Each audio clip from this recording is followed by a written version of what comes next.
الرحمن الرحیم۔ السلام علیکم ناظرین، چینل پر نئے ہیں تو اس کو لازمی سبسکرائب کر لیں تاکہ آنے والی ہر نیوز اپڈیٹ آپ کو بر وقت مل سکے۔ جتنے بھی بہن بھائی دیکھتے ہیں ہم سب سے ریکویسٹ ہے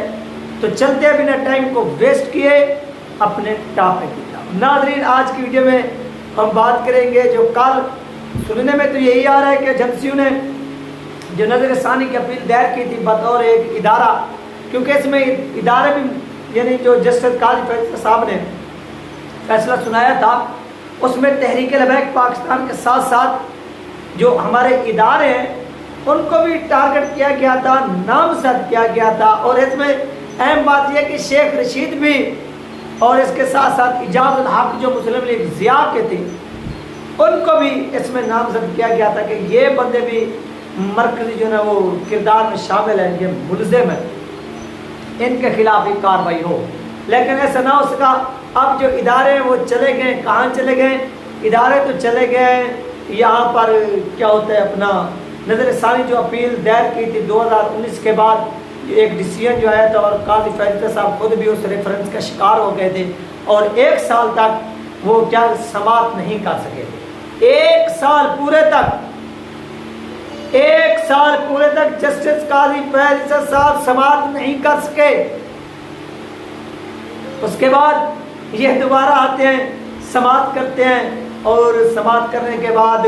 ان کو اب کرسی مل گئی۔ جیسی کرسی ملتی ہے تو وہ جو ردی کی ٹوکری میں پڑا ہوا تھا کیس فائل وہ منگواتے کہ ان کو لے آؤ میرے پاس، کیونکہ اسی کی وجہ سے مجھے ٹارگٹ کیا گیا تھا۔ مجھے اس وقت کی ایجنسیوں نے اس وجہ سے ٹارگٹ کیا تھا کہ میں نے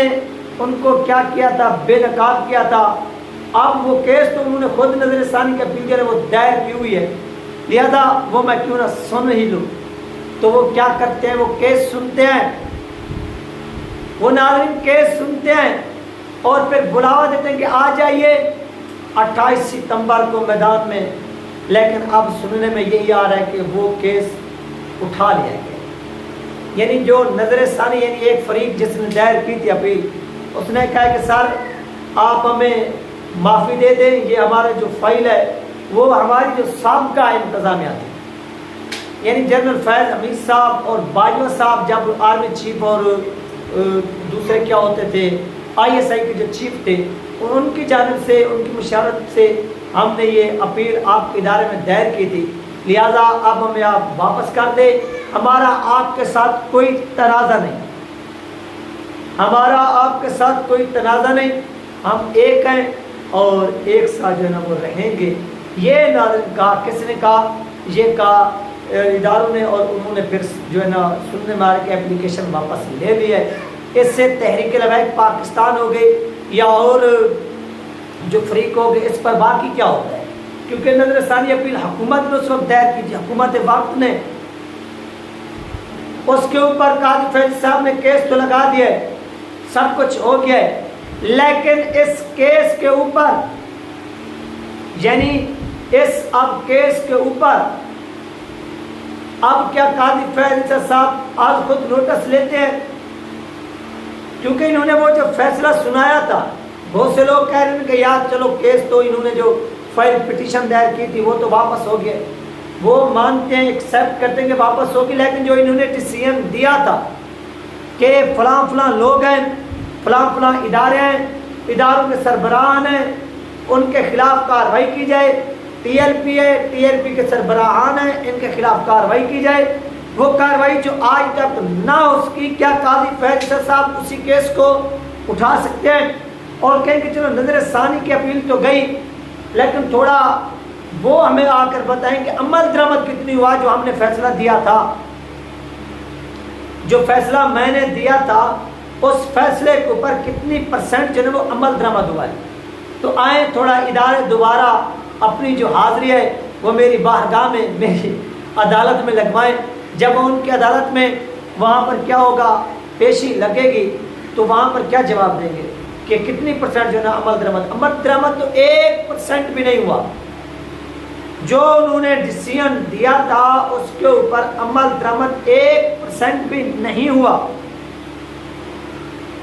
یہ آپ خود سوچئے تو اس پر جسٹس قاضی فیصل صاحب کے اندر غصہ تو ہے،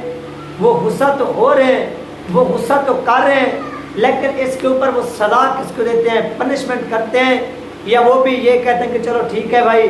انہوں نے کیا کیا ہے، وہ اپلیکیشن واپس لے لی ہے، لہذا اب ہم کیا کرتے ہیں اس کے اوپر ڈیسیژن مزید جو ہے وہ نہیں کرتے، وہ ہم مزید ڈیسیژن نہیں کرتے، چلو اس کے اوپر جو ہے نا وہ جیسے کہتے ہیں کہ مٹی پاؤ، چھوڑو یار اس کو، لیکن ایسا نہیں لگتا۔ قاضی فیصل صاحب نے اپنے پچھلے جو ایک کیس کی سماعت کی تھی اس میں انہوں نے کہا تھا کہ دیکھیے آپ کے اختلافات مجھ سے ہو سکتا ہے، میرا آپ سے ہو سکتا ہے، آپ کا اس سے ہو سکتا ہے، اب میرے نکات سے یعنی میں جو الفاظ کہہ رہا ہوں اس سے ہو سکتا ہے۔ پھر انہوں نے وہ بک اٹھائی کہ یہ وہ بک ہے، یہ وہ آئین ہے، یہ وہ قانون ہے پاکستان کا، کنسٹیٹیوشن آف پاکستان 1973، یہ انہوں نے پھر کہا کہ ہم اس کے پابند ہیں، نہ میں آپ کا پابند ہوں، نہ آپ میرے پابند ہیں، نہ آپ میرے قول کے پابند ہیں، نہ میں آپ کے قول کے پابند ہوں، بلکہ ہم اس لا کے، اس قانون کے پابند ہیں۔ یہ کس نے کہا؟ یہ جسٹس قاضی فیض عیسیٰ صاحب نے کہا۔ اب وہ کیا اس کے اوپر وہ کہتے ہیں کہ میں تو اس قانون کا پابند ہوں اور مجھے جو ہے وہ کیا کیا جائے قانون کے اوپر، یہ جس طرح سے مقننہ جو ہے، مقننہ کہتے ہیں پارلیمنٹ کو، مقننہ کا کام ہے آئین کو بنانا، عدالتوں کا کام ہے آئین کی تحفظ کرنا، آئین کی حفاظت کرنا، جبکہ انتظامیہ کیا کام ہے، یعنی پاکستان کے اندر یہ اوورآل ہر کنٹری کے اندر جو چیزیں چلتی ہیں وہ اس طرح سے چلتی ہیں، جو مقننہ ہوتا ہے، مقننہ یعنی پارلیمنٹ ہوگی، ایوان زیری، قومی اسمبلی، ایوان بالا جو ہے نا وہ ہماری سینٹ ہو گئی، یہ دو چیزیں یہ مقننہ میں آتی ہیں، ٹھیک ہے، یعنی ایوان زیری ہماری جو نیشنل اسمبلی ہے یہاں پر قانون بنائے جاتے ہیں، اور اس کے بعد جو ایوان بالا ہے جس کو ہم سینٹ آف پاکستان کہتے ہیں، اور اس کا پورا نام جو ہے یعنی جو ہماری پارلیمنٹ ہوگی اپنا نیشنل اسمبلی اور سینٹ وغیرہ تمام چیزوں کو ملا کر اس کا اور نام بھی ہے پارلیمنٹ کا مجلس شورا بھی ہے، اسے مجلس شورا بھی کہتے ہیں۔ تو یہ کیا کرتی ہیں یہ دو چیزیں، یعنی ایوان زیری ہماری قومی اسمبلی، ایوان بالا ہماری سینٹ، یہاں سے ایوان زیری سے پہلے بل پاس ہوگا، پھر وہ بل سینٹ میں جائے گا، سینٹ سے پاس ہوگا، پھر وہ جائے گا صدر پاکستان کے پاس، صدر پاکستان جب اس کے اوپر ریزائن اپنا دستخط کریں گے، وہ اس کے بعد کیا ہوگا، اس کے بعد وہ قانون بن جائے گا۔ جب وہ قانون بنے گا تو اس کی پھر حفاظت کون کرے گا؟ اس کی حفاظت کرنا کس کا کام ہے؟ وہ پاکستان کی عدلیہ کا کام ہے، لیکن پاکستان کی ایک کیا ہوتا ہے آئین کی شک کے اوپر بھی آج تک جو ہے وہ عمل درآمد نہ ہو سکا، آج تک، یہ میں کوئی جھوٹ نہیں بول رہا، میں کوئی مذاق نہیں کر رہا، کہ آج تک بھی عمل درآمد نہ ہو سکا۔ یہ بدقسمتی ہے ہماری، ہم اس کے بارے میں اور کیا کہہ سکتے ہیں، لیکن تھوڑا سوچنا چاہیے ان لوگوں کو بھی، اس کے اوپر جو ہے نا وہ عمل درآمد لازمی جو ہے وہ کروانا چاہیے۔ اس کے بعد لاسٹ نمبر پر جو چیز آتی ہے وہ آتی ہے انتظامیہ۔ انتظامیہ، یہ انتظامیہ یعنی جو ہمارے جن کے پاس ڈنڈا ہے، جن کے پاس سوٹا ہے، جن کے پاس اختیار ہے، جو ڈنڈا چلانا بھی جانتے ہیں، جو رکوانا بھی جانتے ہیں، جو سب کچھ کرنا چاہتے ہیں، ان کو کہتے ہیں انتظامیہ، یعنی یہ پولیس اور جو دوسرے قانون نافذ کرنے والے ادارے ہیں ان کو کہتے ہیں انتظامیہ، جو ڈنڈے کے زور پر، کس کے زور پر؟ یہ جو آپ ڈنڈا دیکھ رہے ہیں نا میرے ہاتھ میں، یہ ڈنڈا، یہ اسی ڈنڈے کے زور پر کیا کرتے ہیں؟ اس قانون کے اوپر لاٹھی چارج کر کے عمل درآمد کرواتے ہیں۔ یعنی آپ ہتھے چڑھ گئے تو 2 تھپڑ لگائے، ڈالے میں ڈالا، تھانے میں بند، آپ کی جرت نہیں کہ آپ اس سے پوچھیں گے سر مجھے کس جرم میں آپ نے گرفتار کیا۔ اگر کوئی ایم پی اے جرم کرے تو اسے باعزت طریقے کے ساتھ گاڑی کی فرنٹ سیٹ پر بٹھا کر پورے پروٹوکول کے ساتھ وہاں پر بٹھایا جائے گا۔ اگر آپ لائر ہیں، آپ وکیل ہیں، تو پھر کیا ہے کہ پھر ناظرین آپ کو لائر اور پولیس والا یا اس طرح کے بڑے عہدیدار ہونے کی حیثیت سے آپ کو ریلیف ملے گا۔ یعنی انتظامیہ یہاں پر صرف اور صرف غریبوں کو کچلتی ہے، غریبوں کے لیے آئین بناتی ہے اور ان کے اوپر کیا کرتی ہے؟ عمل درآمد کرتی ہے۔ یہ وہ بنیادی فرق ہے پاکستان کے زوال کا، اور اس کے خلاف کیا کرنا ہوگی؟ ہمیں آواز بلند کرنی ہوگی، اس کے خلاف لڑنا ہوگا، تب جو ہے وہ پاکستان سدھرے گا۔ اس طرح سے پاکستان نے نہیں سدھرنا۔